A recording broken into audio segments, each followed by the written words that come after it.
it's extremely difficult to navigate on your own. And it's really surprising from a patient perspective that there aren't firms already that work to help people navigate through the healthcare system. Truly, the system is not set up to advocate for patients. On an individual level, patients don't generally have an advocate for themselves and a navigator for themselves. This is Courtroom Stories and Tactics by RVA Trial Lawyers, hosted by Sharif Gray and Niall Abuzaki. All right, before we get into today's episode, I want to take a minute and thank Maximum Medical Improvement Partners, MMI, for supporting the podcast. As many of our listeners know, one of the biggest drivers of case value for our clients isn't just proving liability, but it's whether the client actually gets the right medical care and recovers from their injuries the right way. As we all know, when their treatment is delayed or incomplete, their cases lose value. And Maximum Medical Improvement Partners help solve that problem. You're right, Sharif. My name is Dr. Scott Hickey, and I'm with MMI Partners. Our mission is to connect injured clients with the right clinicians and quarterback the client's medical care from day one, leading to stronger recovery, clearer documentation, and increased case value. Thanks, Scott. For our listeners who are interested in getting in touch with you all, how can they find you? You can visit us at mmi.partners. Again, that's mmi.partners. All right, we're back. And today we've got two good friends of mine. We've got Dr. Scott Hickey and Dr. Shawn Borich, which I always say Borich, and I know that's incorrect, right? That's right. That is right. Borich, yeah. Borich is the right way? Yeah. Okay, well, I screwed that That's one the up. way Even they say though it in I the old was country. the old country. I like it. Even though I attempted to get it right, I messed it up this time. Well, anyways, let me introduce both you guys. So I've known Shawn for a while. We met at CrossFit Addict, which is an addictive place, right? If you like pain and torture, it's Absolutely. burpees, sweating, getting yelled at, lifting weights, but you feel good about yourself afterwards, right? Just like everything that's hard. That's right. That's right. And then through Shawn, I met Dr. Scott Hickey, and I remember the first time you and I met. Beforehand, I was doing my research, and I think I learned that you had won a bedside manner award at some point. Am I right? Sure. Okay, and There's been a few of those. Sure. Well, I've since met you, and I paid a lot for those. I can tell, because we've met a few times. I mean, clearly you've got some Northeast in you, so like. It's, but anyways, it's been fun getting to know both you guys. Happy to have you guys on the podcast. And what brings us all together is a few months ago, you all had this idea and this issue that you're trying to solve of you deal with people who get hurt and it's their first time in the medical system and they get lost. They don't know where to go. They don't know who to call. And they're not putting themselves in the best possible position for them and their family members to ultimately get the health care that they need. And we see it, at least on the personal injury side, where we have clients who are also getting hurt for the first time in a significant way and also don't know where to go. Yet, not only does it impact their health and their recovery, but it also impacts their cases because without the right medical treatment, without the right supporting doctors and experts, insurance companies just don't take the claims as seriously, right? Because at the end of the day, they're looking at our clients and they're not seeing them necessarily as people, but rather because of the system and the amount of claims, insurance companies want to deduce things to spreadsheets.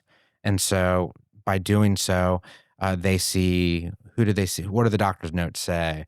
What are the amount of the bills and all that stuff? And if a client doesn't know to go get the appropriate care, well, then their case is going to suffer as well. So all of that said, we've come together and started MMI Partners, which is Maximum Medical Improvement Partners, in an effort to try and fix that gap and add value to the clients, the people who've been hurt and don't know where to go, and at the same time add that value to their legal cases and in turn providing a resource for their lawyers. So I'm super excited about it. I think it's something that's fairly unique in the legal medical world. Oftentimes kind of we're not against each other, but there can be some friction between the medical world and the legal world. And I think the goal of this is to try and bring both of those worlds together to be value added. So Why don't you guys start off by, tell us a little bit more about what you all have seen in over the years when it comes to patients getting hurt and then just not knowing where to go. And I forgot to mention this, but both you guys have spent a number of years in emergency rooms. And so you know what it's like, of course, to see those people get hurt in significant ways and just not know where to go next. Yeah, I mean, Scott and I are both emergency physicians. We actually met during residency. And so we've known each other for 20, 25 years, Yes. 26 years now. And one of the things that we notice really early on is that when people get injured, or even when they have any sort of significant health problem, the health system's very difficult to navigate. And so a lot of times, even within our own family, if something happens or someone gets cancer or they get injured, they go to the emergency department, they might get some discharge instructions, which says follow up with this one person or so, but it's not comprehensive. And so we would have family members or friends saying, hey, this happened to me. Who do I go see? What do I do? And so originally, I think this whole concept was really one of, we've been asked this question repeatedly about, well, what do I do when I'm sick? Who do I go see? How do I get a second opinion? Who should I even see for a second opinion?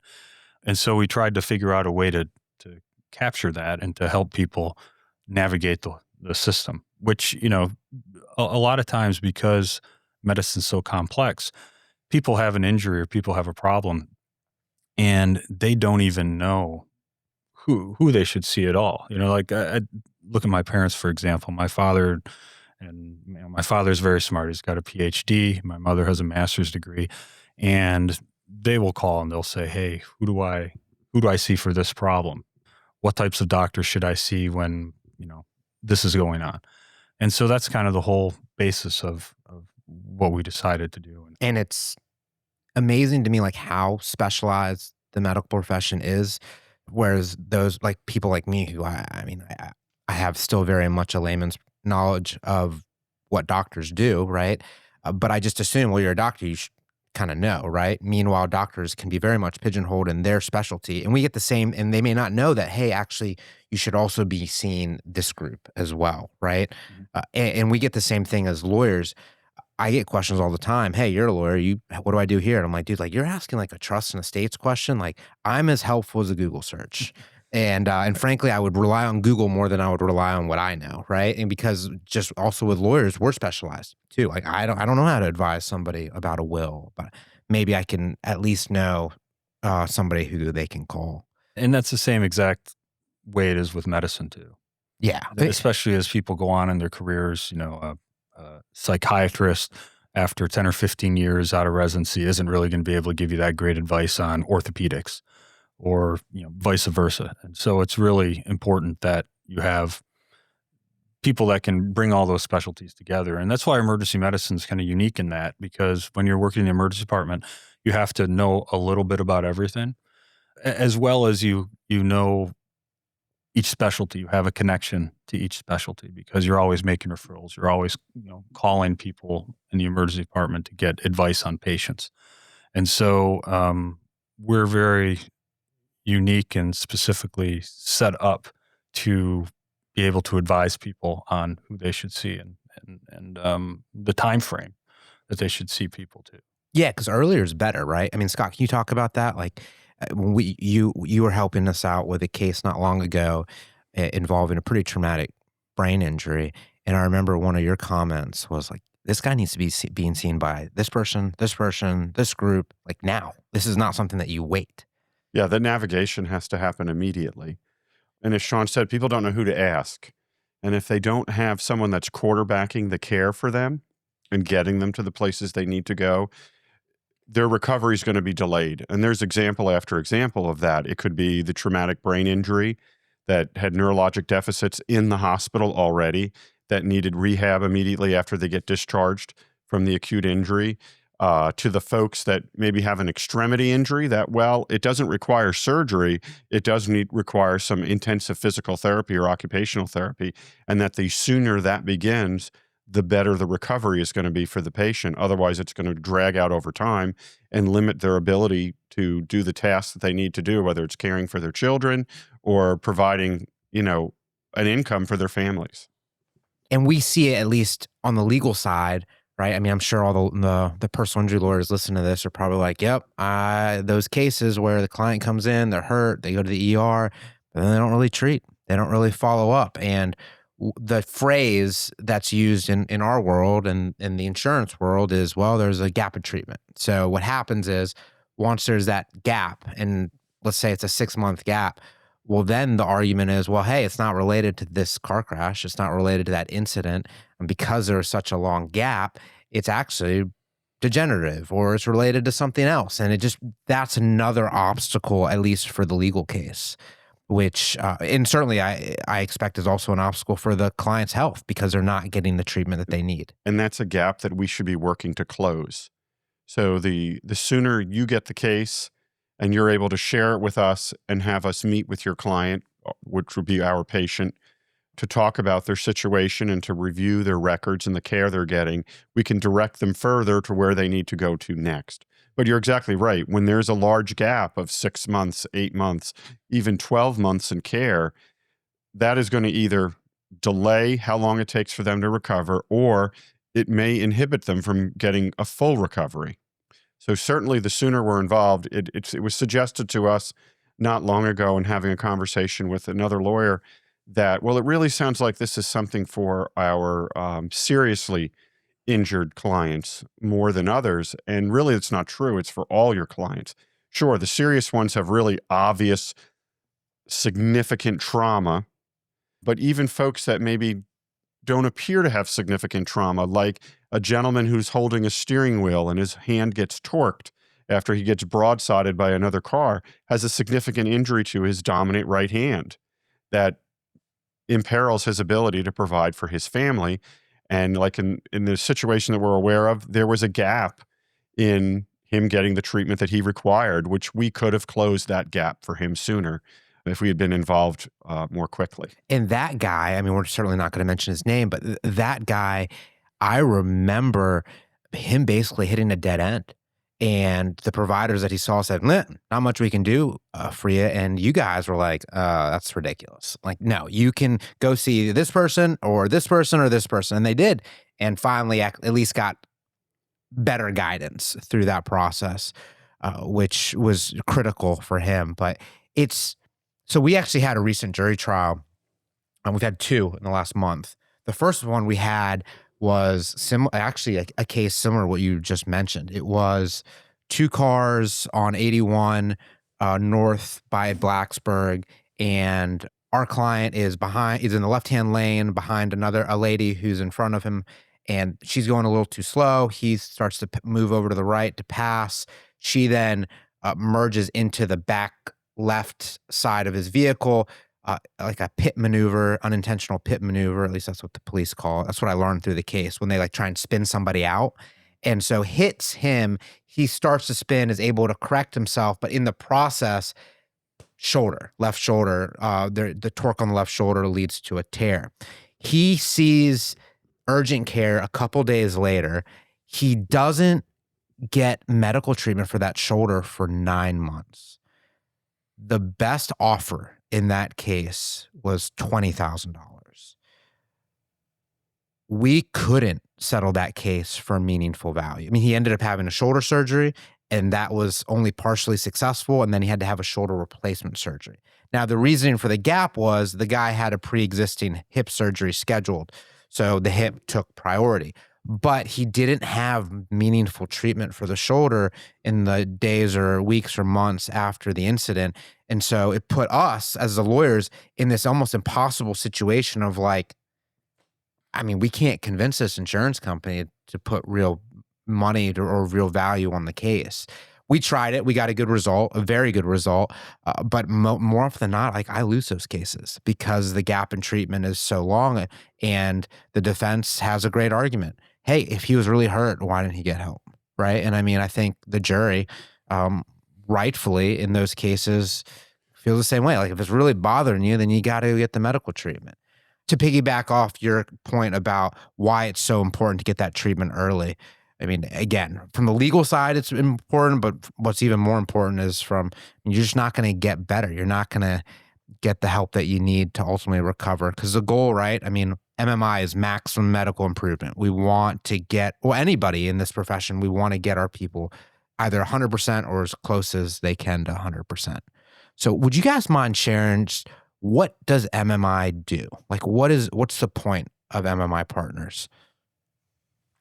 So the point of MMI Partners is to provide the law firms, the attorneys, a resource to help their client navigate through the healthcare system. And the work product that we would produce for the attorneys would be something that is non-branded and that they're able to use in their discussions with the insurance companies. And so it would be, we obtain the patient's medical records, we review those with the patient, and then we prepare a document that summarizes their injury, the course of treatment that they've received, where they're at this moment in time of their recovery, and where we expect them to go moving forward in the coming months to years in their recovery, or in what, for lack of a better word, percentage of disability they may have as a result of the injury that they sustained. And that is the work product that we're offering to attorneys, so that that piece of the work that they typically would have to do, we take care of that for them. We provide a resource to them to ask all the questions they want about this client and the care that they've received. And we provide a resource for that patient. They can contact us throughout our engagement to help them get the care that they need, to answer the questions that they have, to help them get referrals that they would want, so that they do get maximal medical improvement. Yeah. Another thing that I think is critical and is what I believe is like the distinguishing value add for what MMI Partners is trying to do is the quarterbacking of the treatment, right? Kind of what we talked about earlier, right? Like, person gets hurt, they go to the ER, who knows, maybe they get a referral, say follow up with your primary care. They do, and they just don't know what's next. And right, so to be able to talk with people like yourselves to say, hey, this is what I'm dealing with, right? Because you're not their treater. You're not there to actually develop like a patient doctor relationship, right? You're there really just kind of as a consultant to say, well, I mean, let me pull out my Rolodex and you need to go see this provider, or this place has a great reputation. Go check this out if you're dealing with these symptoms. And in doing so, I mean, for lawyers, right? Like, it's great because you've got, the case has now continued treatment and hopefully the right treatment that will continue to support the claim. And then for the client, I mean, not only are they getting the legal representation, but they're like, wow, I also have a firm that cares about my health so much that they connected me with this group who's put me with doctors who are, one, willing to actually like take the time to listen to me, which is an issue in the medical field, right? I mean, from my understanding now, primary care, you get 6 minutes with a doctor, you're doing great, right? Which is unfortunate. And then, but in addition to the listening and being a sounding board, to that guidance, which is different from, because we all get the medical records. Like, us as lawyers, our firms are getting medical records, we're summarizing them. Now we use AI all over the place to do that stuff. But what's different, I think, about what we're trying to do, or especially what you guys are trying to do, is that trying to add value by getting them the right treatment that they need, right? And not necessarily forcing it on them, right? It's just like, hey, here are your options. This is what you should consider doing based on kind of what you're dealing with now. Yeah, I think the healthcare system sometimes isn't set up to catch some of these gaps that people fall into. Your example with the gentleman that was in the car accident, if you look at his record and you're not necessarily focusing on his shoulder, you can easily say that his care was complete because he was going down the route of care and he was engaged with certain providers. But unless you really have an engaged and a really engaged primary care doctor, a lot of times they don't have the time to go through every single issues.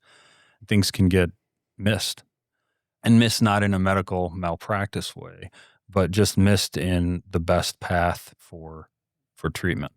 This dovetails with the idea of advocacy, which is patients need an advocate. because they don't know the questions to ask. And that's what we can provide is we know the questions they should be asking, and we can ask it of them, and then we can get them to where they need to be, or at least direct them to where they need to be. Because, for instance, in your example of going to the urgent care or going to the emergency department, that's one point in time. That is not the beginning and the end of care. That really is just the beginning of care. And there is going to be additional care required once you leave those places moving forward. Neither of those places, neither the emergency department nor the urgent care, are designed to provide definitive care for really anyone. It's to ensure that we acutely manage you now. We make sure you don't have a life-threatening problem. We make sure that you can be managed safely as an outpatient, that you don't need to be admitted to the hospital, that you don't need a surgery right now at this moment. And then when you leave these doors, you're going to have to go out there and still find someone else to help take care of you. Was it always like this? And when I say that, was there a point in time where the healthcare system was maybe a little bit more involved and maybe more proactive? And I say that, and I mean, if I'm being fully candid, like I have gotten to the point now where I agree with you in that if you need to have or be your own advocate when it comes to your health, it's not enough to just do actually I had my annual check-in today actually with my doctor. That's just not enough anymore. It's just not, right? Have things changed? You know, I think that there was a time, and not to date myself, but back when I was in high school, I did some, followed around some doctors. I didn't have any doctors in my family, so there's a local community doctor that I went to his office and followed him around. And that one community doctor really provided complete care to people. And I think back then there wasn't as much emphasis on creating a chart for billing purposes, for insurance companies. There's more of an emphasis on creating a chart that actually tells the story of the patient. Right now, in emergency medicine, Scott and I were both quite involved in the administrative aspects of it. And we would go to conferences, talk to providers, talk to physicians, and we talked to them about charting. And one of the things that we would always tell them is you have to put ink in every box, because we had these paper charts and the charts had different boxes, and each box represented an element of the chart that you would get reimbursed for. And so I think even in the electronic medical records, those electronic medical records are still designed to get, quote, ink in every box, which is a tool for billing and coding as opposed to a tool for really telling the story of what's going on with the patient. And I think that kind of goes to something that I wanted to mention that you mentioned earlier about AI, and that I think AI is really good at summarizing and seeing what's there in the chart and summarizing it. But it's not that great at drawing conclusions from information that's not available to it. And I think that, I know when you and I first became friends and we were talking about different things, you showed me a chart. And just from being an emergency physician, Scott and I can pretty much look at any chart and find multiple errors in it. And whether that's really errors in treatment or errors in charting, it's probably most likely errors in charting, because the way that the electronic medical records are set up right now, the charts still don't flow as naturally as they would if we were having a conversation, if we were writing. But there's things that a physician can take and look at this chart, like this was omitted, this wasn't omitted. They probably did this and meant this, but they really said this. The chart says this. And those are all things that AI just can't take and generate, because it can't really backfill. And so I think that's one really unique thing and difference about what we generated at MMI Partners as opposed to what just, ChatGPT can generate for you. Yeah. ChatGPT is scary good, but I think kind of like our profession, at least, like that human element is still critical. Like having that conversation, understanding what are the symptoms, and because you're right. I mean, we look at medical records every day, and one, they're voluminous. It's insane. And two, they're 15 pages for one chart. And, 15, yeah. For the emergency department, 15, 20 pages for one chart. Whereas, back when we started, we had like a double-sided piece of paper. Yeah, That would be the whole thing. I mean, we're talking about like we have cases that have thousands Yeah. of pages of medical records. Yeah. I mean, even just like the discharge instructions for people from the hospital. I mean, that's like 30 pages, which is just insane. It doesn't really tell you anything either. That's correct. Which is kind of just nuts. I guess it's all maybe are we the problem? And you don't have to answer that. But when I say No, we being the lawyers, it's meeting regulatory requirements and meeting what's needed to code a chart, to submit a claim, and to get reimbursed for that claim. I mean, it's probably good stuff to talk about on another podcast, but like in emergency medicine, you come in with a heart attack, I probably see you for 3 minutes, maybe 4 minutes. That's my entire encounter with you face to face as the patient. The entirety of the rest of my encounter is interfacing with a computer, ordering all the tests you need and the medications you need, and then getting all that data coming back to me and then synthesizing it into the chart and moving you on to the next step of care. Because that's the majority of what we do in emergency medicine at this point. The actual physical providing of care to patients and talking to patients is very brief, even though the patient might be in the emergency department for 2 to 3 hours. Our time with them is really brief. The rest of it is spent interacting with the computer. And that's just how it's gone. I mean, we don't have control. That's way outside of our control. And as Shawn mentioned, you know, the old school primary care docs that took care of generations of the same family and really knew about them, they were able to do that because they were not focused on charting and generating claims to insurance companies. And that's why your primary care appointment today probably lasted 5 minutes with your check-in for your annual visit, because they got to move on to their next patient and they've probably got them all blocked every 10 to 15 minutes. I've noticed too, like a more of a push to providers who only take cash. I've seen that become more and more common with like the concierge services, or even like for example, I have a physical therapist. I love him and I'm sure he loves me. And because he may have a boat by the time in a few years, based on how many times I have to go see him, because I'm very good at getting hurt. It's a skill that I've developed over the years. And but he doesn't take insurance. And he says because if he does take insurance, he's stuck in a certain model that just isn't, one, it's not enjoyable for him. And then 2, he just doesn't think it leads to the best care for the patient. Yeah, I have a few friends that do direct primary care. And essentially what that is that you pay a certain fee a month. And it doesn't necessarily need to be a lot. It can be around, I think he charges around $96 a month. But you get access to him. And he takes his panel's about 600 patients. And he doesn't deal with any insurance. His charts are completely different than the charts that, you know, you would have in a primary care doctor's office that's submitting claims to Anthem, let's say. And he books off appointments where sometimes his appointments last an hour, you know, just talking to the patients, getting everything. And so, I mean, it's a different way of looking at medicine. A lot of people don't, like on the patient side, since they don't take insurance, they feel, well, I'm paying for this insurance. I don't want to pay an extra, you know, $1,200 a year or whatever it is to get that, you know, that added value. But I think it's something that's growing, and it's growing with good reason, because it doesn't allow charting and the insurance company to get in the way of the physician-patient relationship. I want to take you guys both back. I'd love to hear this. This is just out of my own curiosity.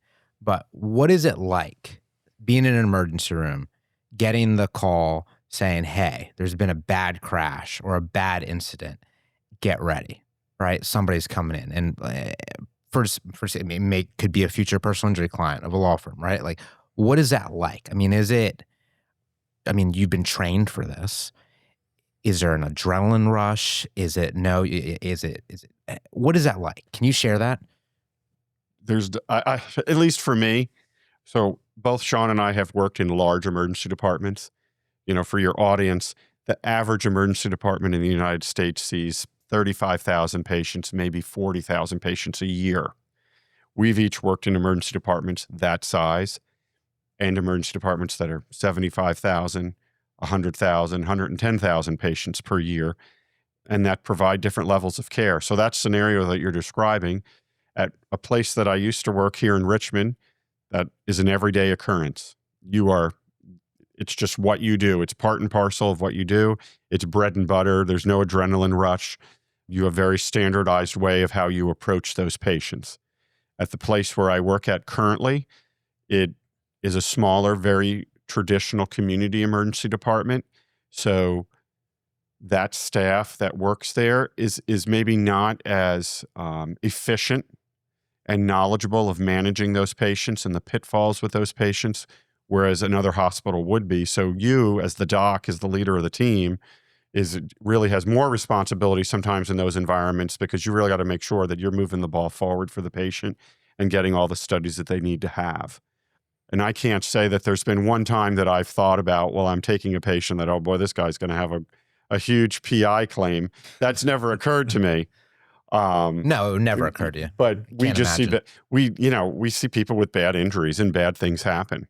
Yeah, it's kind of crazy. I occasionally have these like really dumb kind of light bulb moments where I remember thinking, man, like there's a lot of people who get hurt. And then I was like, well, Sharif, like that's why there's hospitals. Like this is why there's people get sick and then people get hurt. Like that's what they're for, right? And then I was like, man, like my livelihood and the food that I put on the table for my wife and kids, right? Like it's dependent on people getting hurt at no fault of their own. And I remember at one point when I used to do criminal work, it's like it's dependent on people like breaking the law and committing crimes. And I'm like, yikes, that's a scary profession to be relying on that. And then I realized, well, shit, like plumbers, I mean, they're relying on pipes to break. It's like everyone in some respects, if they're making a living, is solving some sort of problem. And so that makes it tracks. I mean, at the end of the day, like the problem that you guys are trained to solve is those life-threatening emergencies. I know, Shawn, you and I've talked a few times about your experiences with gunshots, right? I mean, there are certain Detroit, right? I mean, there are certain places where you work where it's just that's just kind of what you see. And I mean, a lot of it comes down to experience and training. And so if you train and do your residency in a place where you're going to get a lot of experience taking care of really a multitude of different injuries, then when you're done with residency and you're out in the field, you're comfortable taking care of anything. And that was actually, when I was 18, I started working in an emergency department right outside Detroit. And the question that you asked is one of the questions that I asked one of the attending physicians. He was actually the chief of emergency medicine in that department. And I said, why, I look in how you do things and you're calm. And then I look at some of these other docs and they can be more frazzled. Why is that? And, obviously it has a lot to do with personality and such, but he's like, you need to make sure that you train in a place where you're going to get all the experience that you need with someone that's at your side or backing you up, because when you graduate and you leave and then you're ready to work on your own, you want to, have all that knowledge and all that experience in your pocket. yeah, no, it's funny, every time like I watch Grey's Anatomy, I'm like, I used to be a massive Dr. fan. McSteamy, isn't that what? Dr. McSteamy, yeah. Yeah. I used to be a massive fan. I'm like, I'd be watching an episode. My wife was on, and now she's on this thing where she watched like Love Island, which is complete garbage, by the way. I strongly vote to go back to Grey's Anatomy if my vote mattered. But I remember I'd be like, I'll watch a TV show. I'm like, I can do this. Sounds great. And then I get to the part with like the blood. I'm like, I'm good. Like I can't do it anymore. So anyways, I could not imagine being in a situation where like, you're dealing with people's lives. But at the same time, I've also heard the inverse for us. Like people don't know what it's like. I mean, couldn't imagine like when I did the criminal defense work, what's it like to represent somebody who thinks innocent? Or what's it like, at least when you're dealing with somebody with a catastrophic injury and the difference between them having the resources to actually get the help that they need versus kind of being left with nothing is on our shoulders. And it's not easy. As part of that, as part of taking care of these really sick folks and these injured folks that we've done over the decades, that's where we learn the skill of talking to other physicians in other specialties and referring patients on to those specialties and learning over time from those other physicians about X, Y, and Z other problems that can occur down the road with what's wrong with that person at that moment in time, allows us to help provide navigation to patients now, because we've seen a good portion of most of this stuff already and know where folks need to go. Yeah, and I think that's the add benefit with your guys' experience with MMI. You're not pigeonholed. At least you weren't pigeonholed with the emergency physician practice. I mean, you're seeing a little bit of everything. Correct. Which is huge. Because I also imagine, I don't know, I imagine the surgeon is probably more apt to think the solution surgery, right? I imagine on the other end of the spectrum, the person who's all about herbal medicine and all that, like thinks you should never take a prescription drug or something like that. And so the point that I'm trying to make is like, I would expect that without having more of a broad experience like you guys have, sometimes maybe patients aren't necessarily getting the advice that they actually really need because it may be colored by that provider's specific specialty. I think that the complaint that you have that's pertinent to their specialty is the most important complaint that there is. Yeah. And so that's, that's another kind of unique thing about emergency medicine is because, not only are we looking at the patient as a whole, but we're trained to try to really pick through a lot of the baloney and get to the heart of the problem.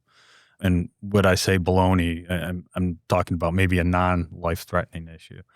And some other physicians and some other specialties may just kind of concentrate on their own specialty and not necessarily be as concerned about what's going on with other specialties. And the big joke is always orthopedic surgery. Orthopedic surgeons are some of the smartest guys when they're med students around because it's so highly competitive. So you have to get great grades and everything. And then once they kind of become an orthopedic surgeon, the big joke, and whether this is true or not, it's a joke, but they kind of forget a lot of the other parts of medicine. So they forget what a stethoscope's used for. They forget how to read an EKG, It's because that's not their job anymore. Their job is to see broken bone and fix it. So, once you've been in that sort of practice for a long time and you're just kind of specialized in your one area, it's hard to remember what the other specialties, are all about. Yeah, that makes sense. So it's I'm sure it's the same way in law school too. Yeah, no, I'm sure. Well, people get great grades in law school, go to these things called big law firms, and then they make a lot of money and realize they hate their lives and who they've become, and then they go teach yoga or something like that. Yeah, then they quit and have a quarter life panic attack or quarter life crisis, what are they called? And yeah, we go to an island in the Caribbean and teach yoga. So perfect. That's what we do. But anyways, I'm sure there's many who listen to this podcast who can relate. I was one of them. I didn't do the whole yoga thing, but I did go to a big law firm. And while the resources were great and the people were great, I mean, it was very clear to me very early on that this was not the top of the legal mountain that people sometimes think it is. But anyways, this has been a lot of fun. I've got a couple more questions. And I'd like to ask 2 more questions for both you guys. If there's one thing that you could tell someone who just got hurt in a car wreck or, I don't know, or slip and fall, trip and fall, any sort of incident, they're hurt at no fault of their own, what would you tell them from a medical standpoint? What is the advice that you'd want to give them? This is if they presented to us as a patient? Let's take a step back. But your question is great. Because thank you. Sorry, what did you say? I said your question is great. I couldn't you probably hear don't get a lot of praise. No, but the reason that it's great is that in a setting that we're not talking about legal framework like we're talking about now, there isn't necessarily anything set up to help people navigate the system. I mean, the best that we can do is follow your discharge instructions. Which we all know the discharge instructions are 14 pages of gibberish and one thing that says, here's a doctor, follow up with them, that half the time the patient calls and they can't even get in with them for a couple of weeks anyway. A couple of weeks, sometimes months. Yeah, depending on what it is. Yeah.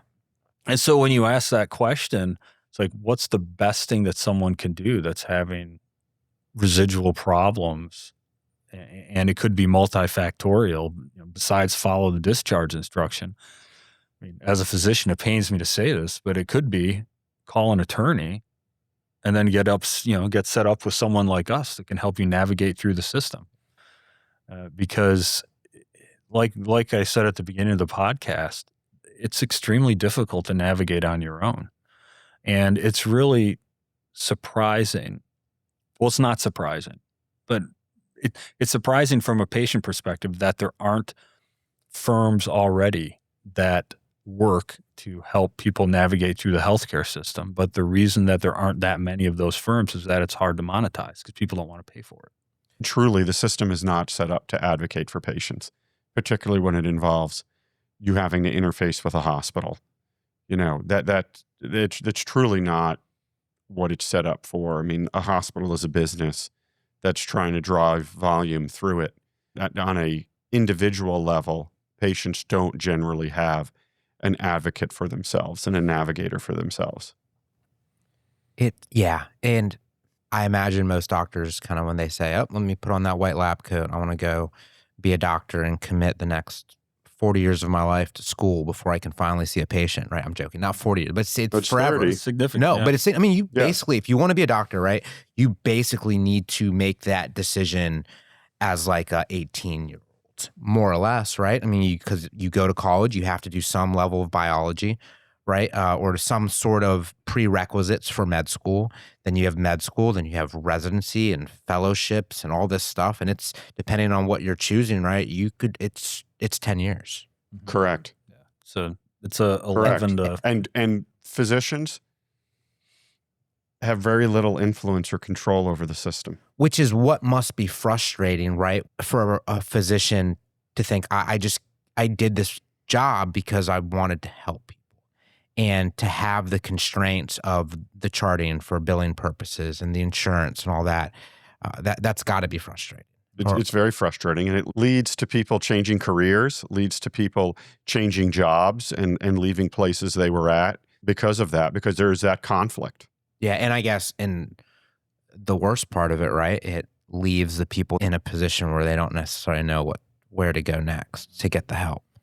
Yeah, now that we're having this conversation, I think maybe the best answer to your question is for the person who has a health issue is to find an advocate.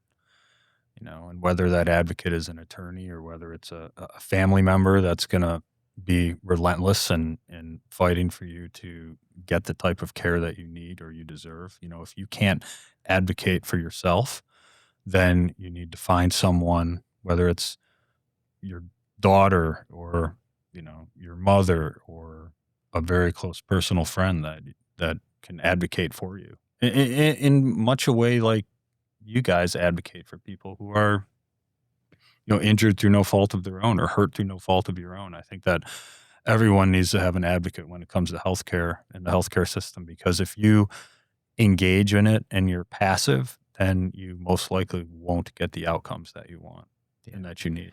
It's interesting, and actually this is a really good segue to the next question I have, but you'd mentioned we'll find an attorney. And really the answer was find an attorney who's going to connect you with a group like MMI Partners, which to my knowledge, you guys are it. This is it, right? I'm not aware of other groups, frankly, in the country that do what you all do and try and fill that gap. So it's great value added work. Us as attorneys, we're not doctors. So, we have patients, wow. I just say we're not doctors and now I say we have patients, but we have clients all the time. What do I do? Who do I go see? And it's very uncomfortable for us to make those recommendations because we just don't know, right? We don't know. For my default is just go to Ortho Virginia, right? Ortho Virginia, you're welcome. That was a free sponsorship. You're welcome. I'll give you the address. You can write a check. But yeah, so just go there, right? Maybe they'll figure it out, right? And what's also interesting, and I don't know if you guys are aware of this, but there is somewhat of I don't know if it's a debate, but there are different types of firms. There are firms who have a very heavy hand in who the clients go see. And there are firms who refuse to make any sort of recommendations. I think our firm, we recognize our role and our boundaries, and we're not doctors. We're not going to tell people who to go see. We will connect people with those who may be able to provide guidance, right? But whereas we know of firms, and we used to actually, we've got some inside knowledge on some firms who they've got their doctors. You get hurt, it doesn't really matter what it was, you're going to go see that doctor. And that doctor most likely is going to do A, B, C, and probably recommend that you have to have this surgery or that and da-da-da-da. And the question that people should be asking themselves is, do they actually really need it? And so then we're talking about ethics. And what I think is important about what you guys are trying to do, this is not a project that exists just to create medical events and treatment, and right, just for the sake of it. The goal is to ethically connect clients and patients with the tools and the resources and the connections that they need to actually get better. I think that's very important that we point out.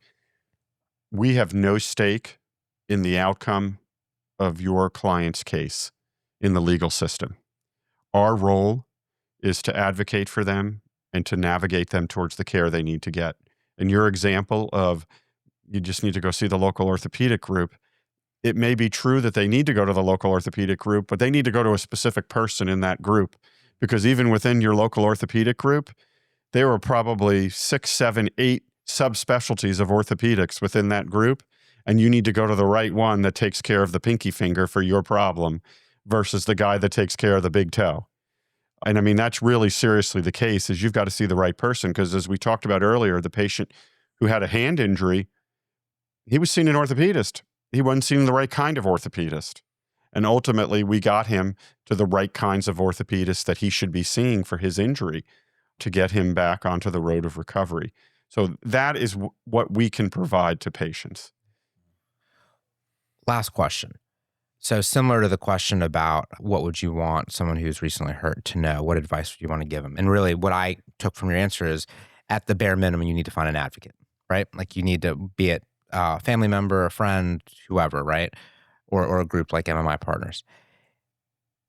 What's one thing that you all want attorneys to know, trial lawyers to know, people who do this type of work on the personal injury side? What's one piece of advice that you'd give them about how to deal with patients and help them navigate this mess of a healthcare system? I think that your clients look to you for guidance and leadership, and you're helping them make decisions that are not only going to impact their physical health, which is really what we've talked about almost exclusively on this podcast, but also their mental health and their mental well-being, which also has a huge role in what we can evaluate and what we can do. So I think that the thing that I would want to tell attorneys is that your responsibility may be to try to get as much money for them after the trial, during the trial, so that they can, use the money to try to recover to a level that that's close to where they were prior to the injury. But there's also medical aspects besides, the legal aspects that you guys just aren't trained about.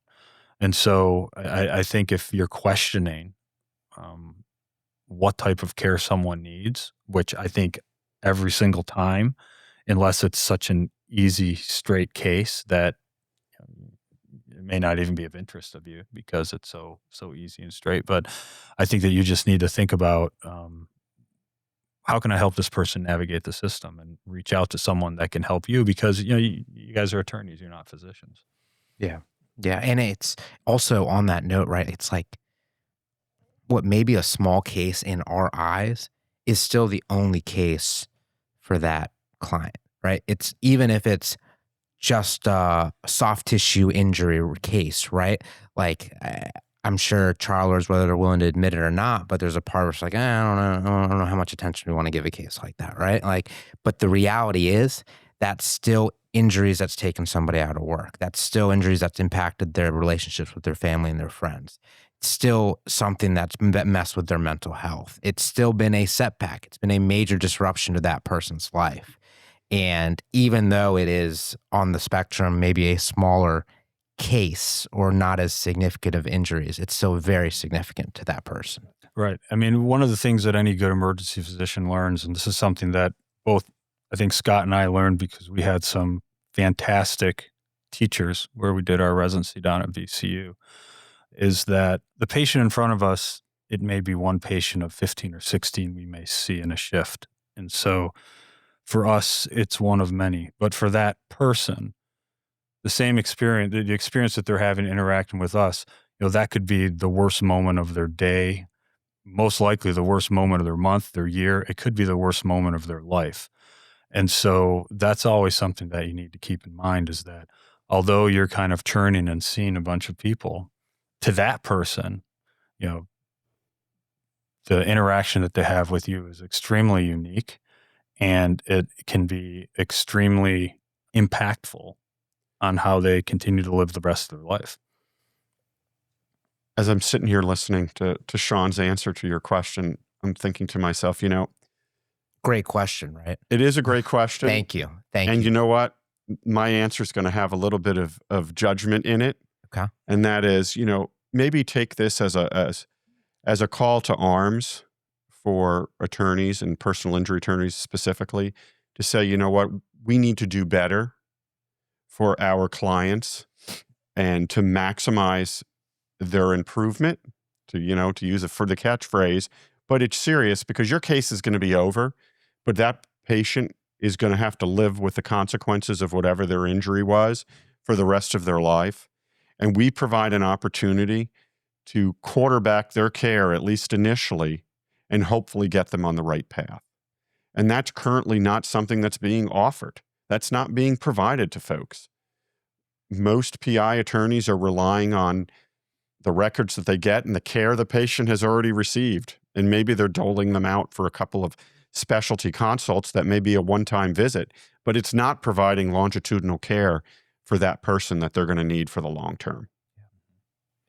It's been a lot of fun. Thank you, guys.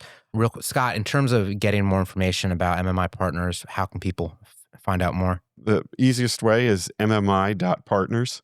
And no .com, right? No .com, just straight MMI.partners. And that'll take you to our website. All the contact information is there. Of course, there's a form you can fill out for information. You can also call the number or text the number that's there, and we will reply to you. I love it. I love it. In a way that maybe earns you another, what is it, bedside manner award? Sure, absolutely. Okay. Because your reply will actually be from me almost immediately. I love it. I love it. So, well, thank you, guys. It's been a lot of fun. Thank you. Thank you. Thanks for listening to Courtroom Stories and Tactics by RVA Trial Lawyers. Hosted by Sharif Gray and Niall Abusaki. Please subscribe and leave us a review on Apple Podcasts, Spotify, YouTube, or any major podcast platform. Together, we're building a tribe of trial lawyers to remind the world what human life is truly worth, one verdict at a time.